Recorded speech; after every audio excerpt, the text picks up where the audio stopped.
안녕하세요. 저는 서울 아산병원에 근무하는 가정의학과 전문의 전성훈이라고 합니다. 우리가 코로나 사태로 인해서 같이 만나지 못하고 올해에도 화면으로 만나게 됐습니다. 빨리 코로나 사태가 종식돼서 강의실에서 같이 만나고 질문도 받고 대면으로 할 수 있는, 강의할 수 있는 시간이 빨리 왔으면 좋겠습니다. 오늘 제가 드리려고 하는 말씀은 당뇨병의 합병증입니다. 당뇨병은 합병증을 예방하기 위해서 철저하게 치료해야 된다고 말씀드릴 정도로 당뇨병의 합병증은 굉장히 중요하다고 말씀드릴 수 있습니다. 당뇨병의 합병증은 두 가지로 나눌 수 있는데 급성합병증, 만성합병증으로 나눌 수 있습니다. 급성합병증으로는 당뇨를 치료하면서 혈당이 너무 높다거나 혈당이 너무 떨어졌을 때 생길 수 있는 그런 것들이고요. 이건 내게 응급실로 빨리 오셔서 치료해야 되는 그런 일이 생기기도 합니다. 만성합병증은 당뇨를 치료하면서 생길 수 있는 그 합병증인데 두 가지로 역시 분류할 수 있는데 대혈관 합병증이라고 하는 거는 큰 혈관이 막히는 일이 생기는 겁니다. 머리로 가는 큰 혈관이 막히면 뇌졸중, 심장으로 가는 큰 혈관이 막히거나 좁아지면 협심증, 그 다음에 손, 다리에 있는 큰 혈관들이 막히면 말초, 동맥, 폐색이 일어날 수 있습니다. 소혈관 합병증이라고 하는 것은 작은 혈관들이 막힐 수 있어서 문제가 될 수 있는 건데 첫 번째로 당뇨병성 신증, 당뇨병성 망막증, 당뇨병성 신경병증이라고 말씀드릴 수 있습니다. 그래서 하나씩 한번 말씀드려 보도록 하겠습니다. 먼저 고혈당 현수에서 말씀드리면 이분이 지금 인슐린 35단위를 맞는 67세 남자 환자인데 갑자기 복통을 호소하면서 의식이 몽롱해서 응급실에 내원했습니다. 이분이 응급실에 내원하기 전에 며칠 전에 감기를 앓으면서 본인은 지금 상태가 굉장히 안 좋다고 힘이 없다고 생각하면서 밥을 좀 많이 먹어야겠다고 생각해서 짜장면 2그릇 먹고 아침 점심 먹고 그다음에 믹스커피도 맛있게 마시고 이러면서 혈당이 갑자기 높아져서 정신이 없어서 병원에 왔습니다. 병원에 갑자기 와서 병원에서 검사를 해보니까 혈당이 800 정도 나왔고 당화혈색소는 9.8% 나왔습니다. 소변 케톤이 양성으로 나왔는데 진단은 당뇨병성 케톤산증, 고혈당성 산증이라고 하는 겁니다.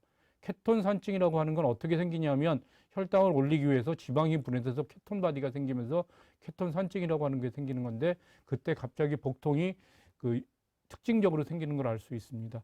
그래서 이분 환자는 너무 한꺼번에 음식을 많이 먹었기 때문에 문제가 생기는 건데 기존은 인슐린이 부족해서 우리 인슐린이 있어야만 우리 몸속에서 혈당을 사용할 수 있는데 우리 몸속에서 혈당을 사용하지 못하니까 피 속에서 혈당은 많이 높아져 있지만 우리 몸속에서 사용할 수 있는 혈당이 없어서 혈당을 올리기 위해서 지방을 분해하는 거고 그 다음에 지방을 분해해서 케톤바디가 되는 거고 그 다음에 우리 피 속에 있는 혈당은 굉장히 높기 때문에 혈당이 높게 되면 혈당을 많이 없애기, 혈당을 빼기 위해서 소변이 굉장히 많이 늘어나게 됩니다. 그래서 상대적으로 탈수가 아주 심각한 문제가 생기는데 이럴 때 정신을 잃는 그런 일이 생길 수 있습니다.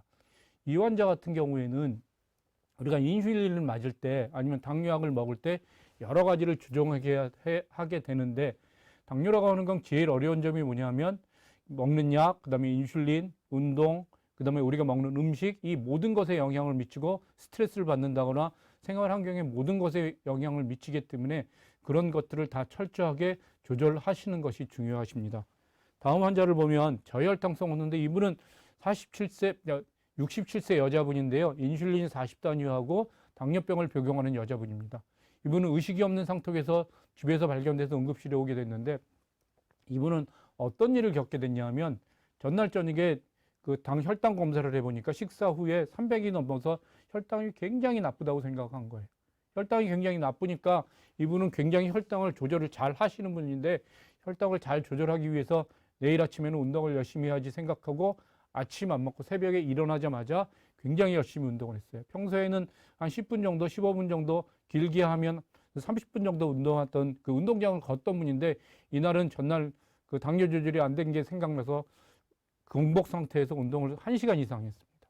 그래서 이분도 응급실에 와서 검사를 해보니까 혈당이 42로 굉장히 낮았고 그 다음에 당화혈색소가 7.2%라고 하는 건 이분은 혈당이 조절되지 않았다고 생각하지만 당화혈색소가 7.2%라는 건 당뇨 조절이 크게 나쁘지 않았다는 거고요. 그 다음에 요케톤 음성이라고 하는 거는 아까 앞에서 봤던 것처럼 혈당을 우리 몸속에서 사용하지 못해서 지방이 분해되든 이런 일이 생기지 않은 겁니다. 그래서 당화혈색소의 의미가 혈당하고 당화혈색소의 의미가 뭐가 다르냐면 혈당은 그 시점에 있어서 혈당 수치를 나타내는 거거든요. 혈당 검사라고 하는 건.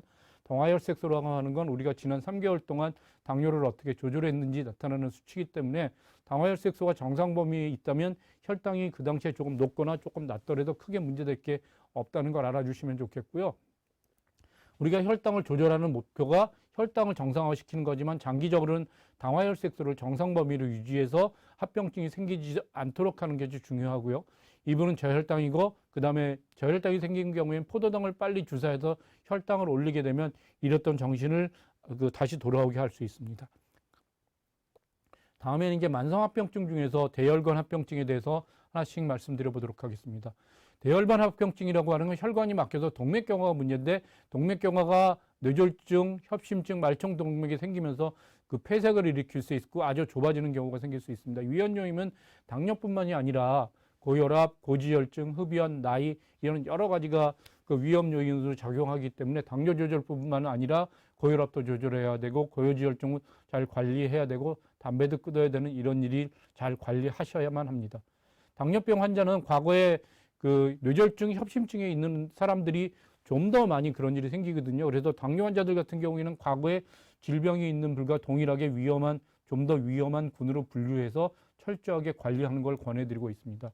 그래서 철저하게 당뇨 관리, 고혈압 관리, 고지혈증 관리가 중요하겠고 담배 끊는 게 굉장히 중요합니다. 담배라고 하는 거는 혈관을 수축시켜서 혈관을 막게 되는 그런 일이 생기기 때문에 동맥경화 예방을 위해서는 담배를 끊는 게 굉장히 중요합니다.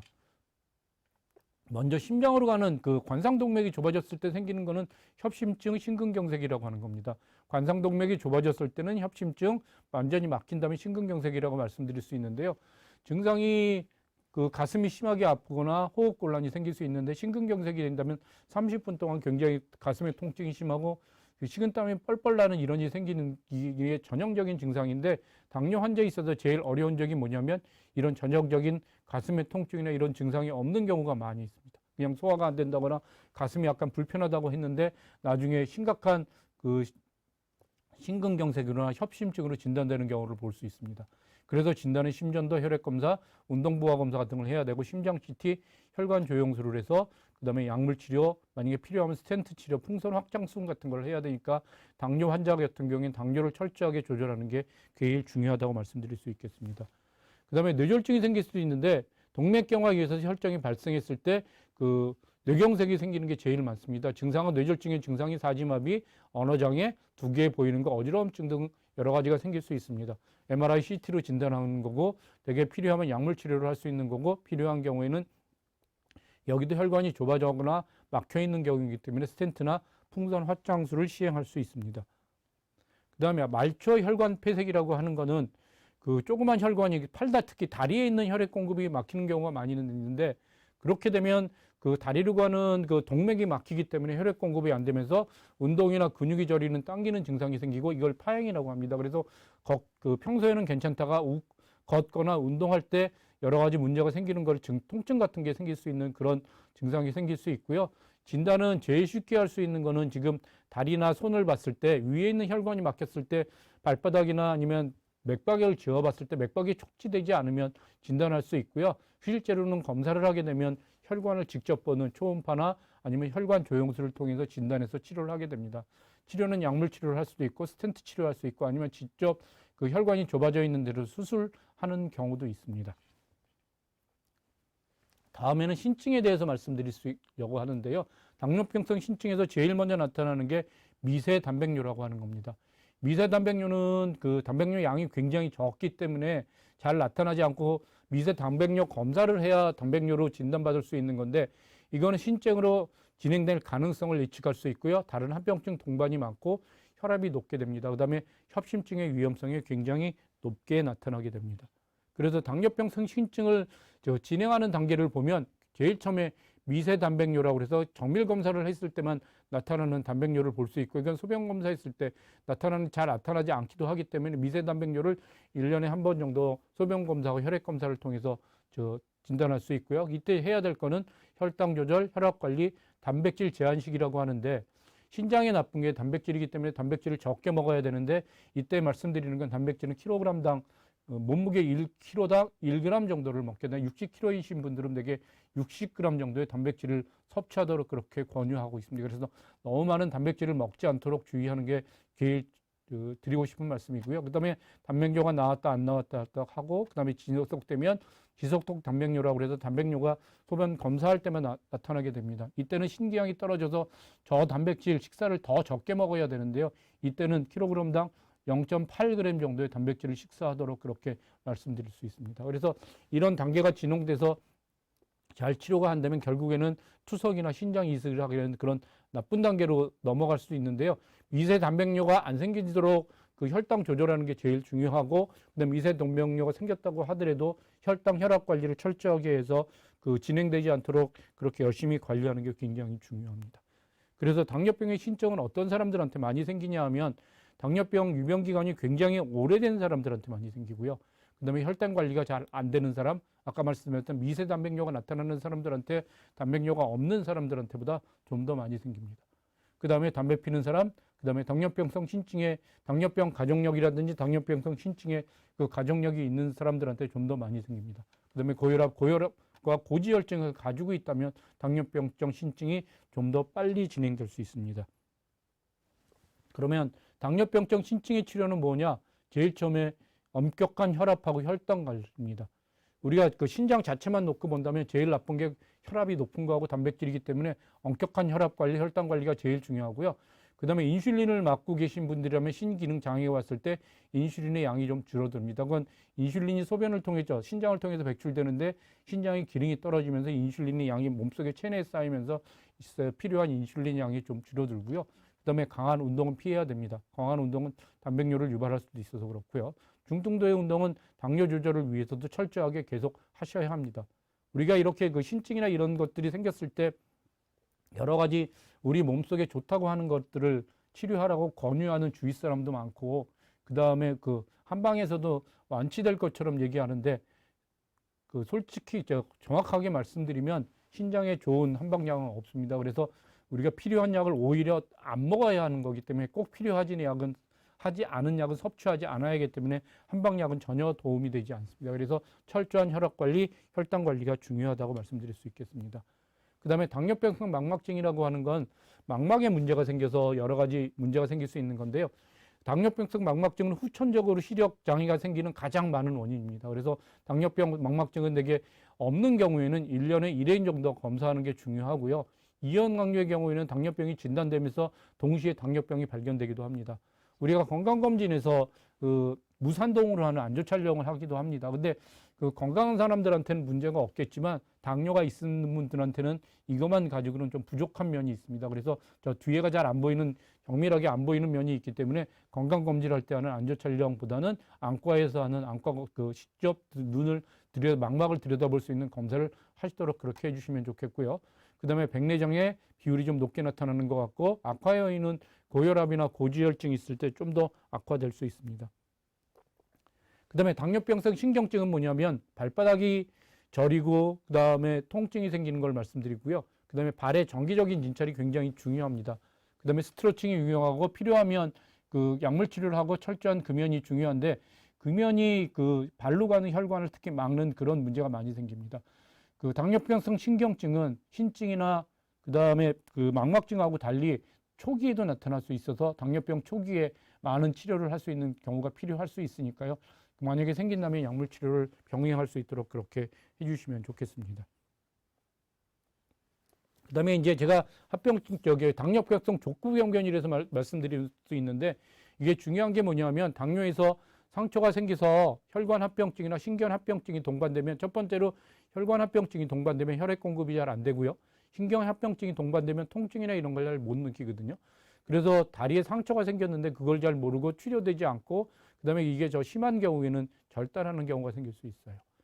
그래서 우리가 제일 중요한 게 뭐냐면 운동하고 나서나 그 다음에 발에 상처가 생기지 않는지 그런 걸 굉장히 잘 봐야 되고요. 그 다음에 그 발톱 깎을 때 특히 유의하시도록 그렇게 잘 신경 써 주시면 좋겠습니다.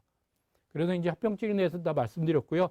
중요한 몇 가지만 더 말씀드리도록 하겠습니다. 맨 처음에 말씀드리고 싶은 건 식단이에요. 두 가지 식단이 있는데, 지금 불균형 식단이라고 해서 이게 나쁜 건 여러분이 아시겠지만 어떤 느끼기에는 여기는 지금 보면 밥, 콩나물국, 시금치, 그다음에 감자볶음, 김치, 그다음에 여기는 감자볶음 대신에 그 갈치튀김이 들어와 있으니까 이게 지금 야채 위주의 그다음에 그런 식단을 했으니까 이게 훨씬 더 좋을 거라고 생각해서 흔히들 이런 음식을 먹게 되고요. 이런 음식이 좀 몸에 나쁠 거다. 뭐 여기 고기 들어가면 더 나쁠 거라고 생각하는데 우리가 당뇨를 떨어뜨리기 위해서는 제일 중요한 게 뭐냐면 그 곡류, 탄수화물을 줄여야 되는데 이 식단에서는 지금 밥하고 감자하고가 탄수화물이에요. 그래서 굉장히 혈당을 급격하게 올릴 수 있는 식당이에요.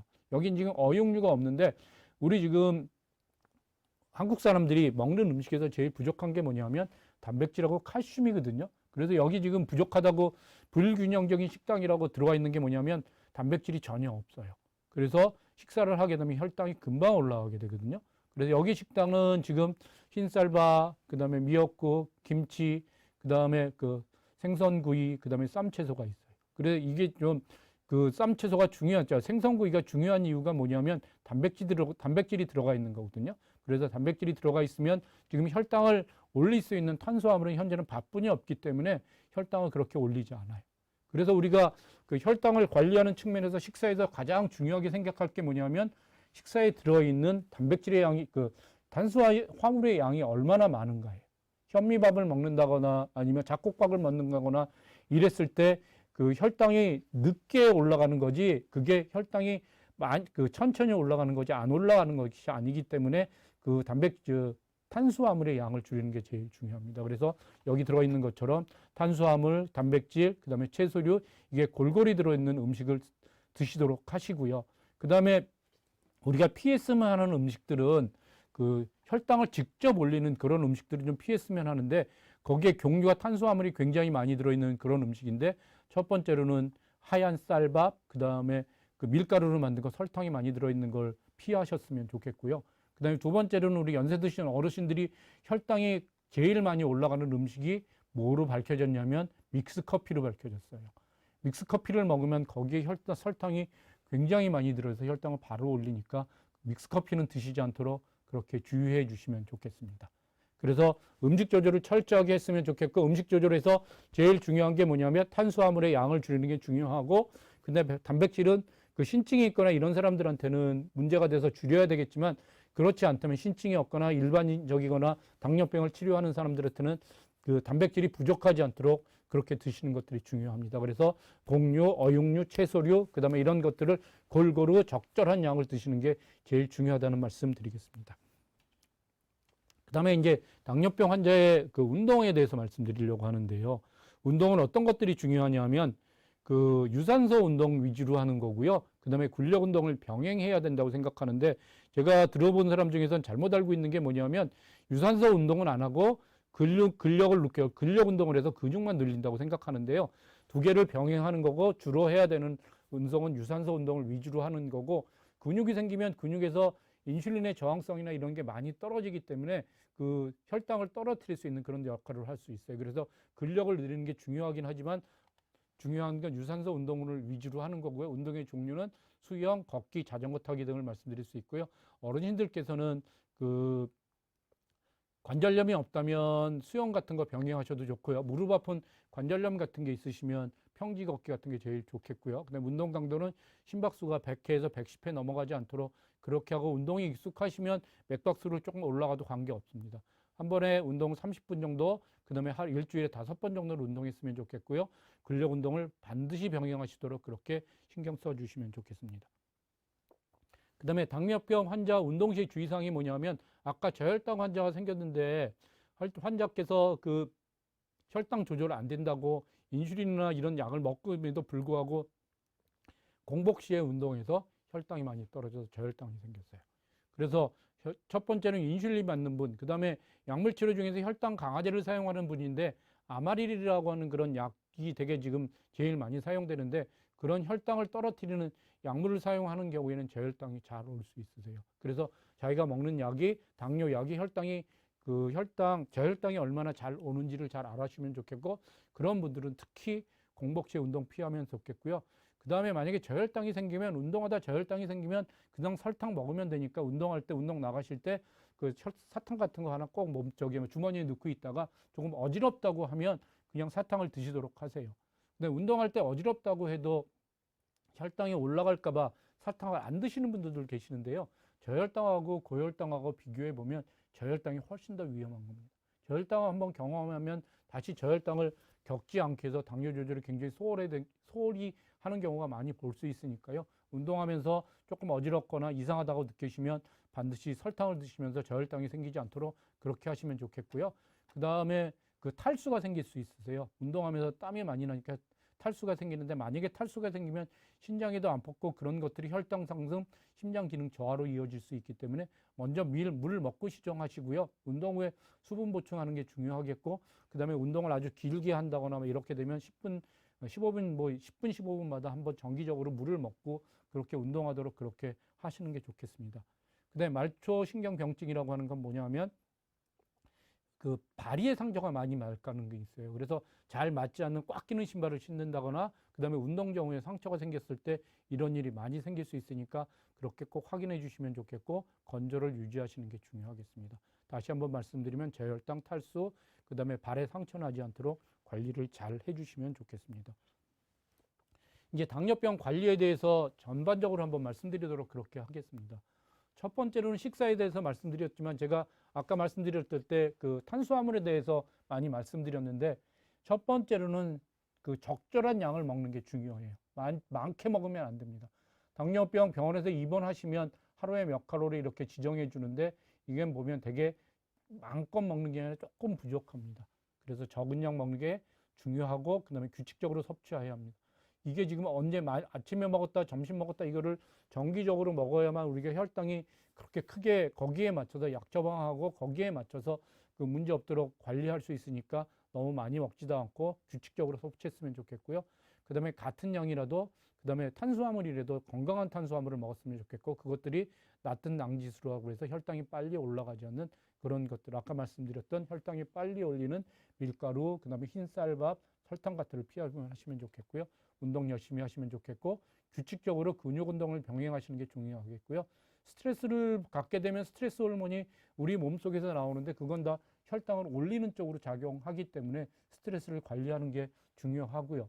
그 다음에 우리가 자면서 11시부터 3시까지 잠을 잘 주시면 그 시간에 혈당이 떨어뜨리도록 작용할 수 있는 호르몬이 분비되는 걸 알 수 있습니다. 그래서 이렇게 운동 열심히 하고 그 다음에 식사 관리 잘 하고 병원에서 준 약 잘 먹고 스트레스 걸리지 않도록 스트레스 생기지 않도록 잘 관리하시고 그다음에 수면의 질을 높이는 이런 그 생활 습관을 가시도록 그렇게 하셨으면 좋겠습니다. 그래서 이상 말씀드렸는데요. 다시 한번 요약해서 말씀드리면 당뇨병의 합병증이라고 하는 건 급성 합병증은 고혈당이나 저혈당으로 말씀드릴 수 있는데 고혈당은 되게 관리를 잘 못해서 너무 식사를 많이 한다거나 이럴 때 생길 수 있으니까 그런 관리를 잘 하시도록 그렇게 하시면 좋겠고요. 저혈당은 되게 약이 과하거나 공복 시에 운동할 때 생길 수 있으니까 그런 때를 대비해서 운동할 때 사탕 같은 거 주의하시면 좋겠고요. 만성합병증은 큰 혈관이 막히는 일이 생길 수 있고 그거는 그 뇌졸중, 그다음에 협심증, 말초혈색, 폐색이 생길 수 있는데 그거는 당뇨뿐만 아니라 당뇨, 고혈압, 고지혈증, 담배 끊는 게 중요할 것 같고요. 그다음에 작은 혈관이 막히는 그 신증, 망막증, 그다음에 말초 신경병증 같은 건 혈당 자체를 철저하게 조절하는 게 굉장히 중요합니다. 그래서 이런 합병증이 생기지 않도록 당뇨병 관리를 잘 하시도록 그렇게 해주시면 좋겠습니다. 이것으로 마치겠습니다.